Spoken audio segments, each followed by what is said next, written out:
Alright, in this movie we're going to finish up the gains for trade problem. So picking up where we left off, we know that the U.S.'s opportunity cost of a papaya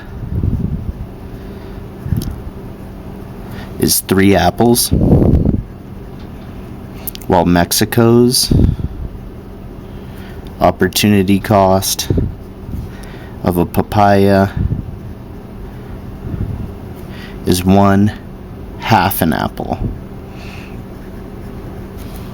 So who has the lower opportunity cost for producing papayas? That would be Mexico. So they should focus on producing papayas. So let's go back to our initial PPF, where we have papayas here and apples here. And we know that the U.S. can produce 63 or 21. We connect those lines. That's the U.S.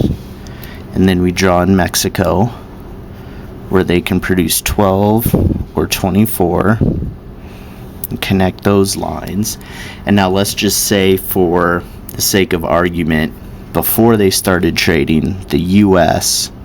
produced 42 apples and 7 papayas, while Mexico had 9 apples and 8 papayas. So what they're going to do is they're going to change from this production level to actually specializing in what they have their comparative advantage in. So we looked before, Mexico has the lowest opportunity cost for a papaya, so their comparative advantage is in papayas.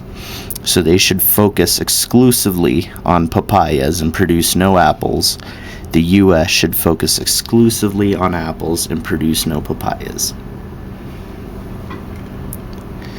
So I made a little chart that we can go through.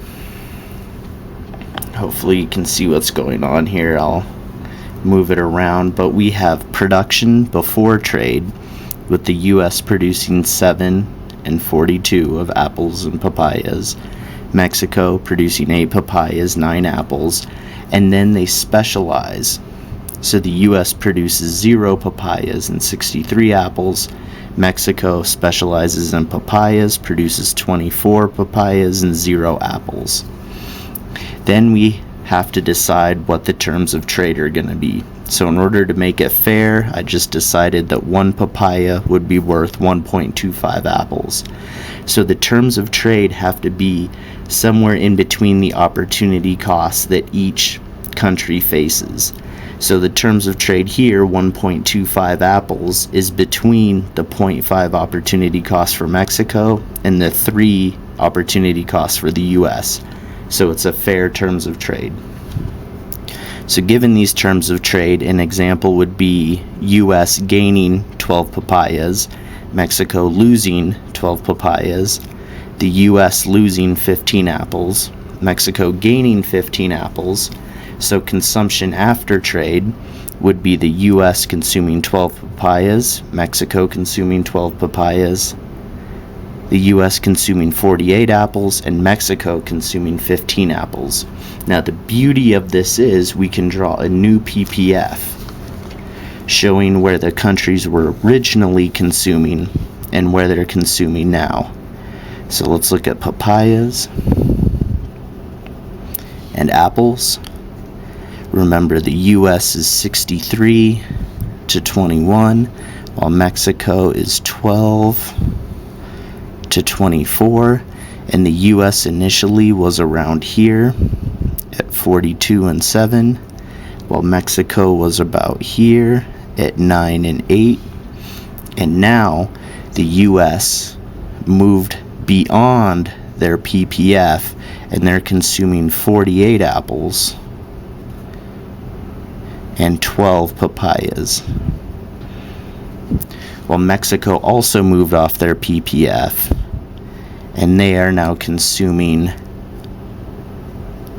15 apples and 12 papayas.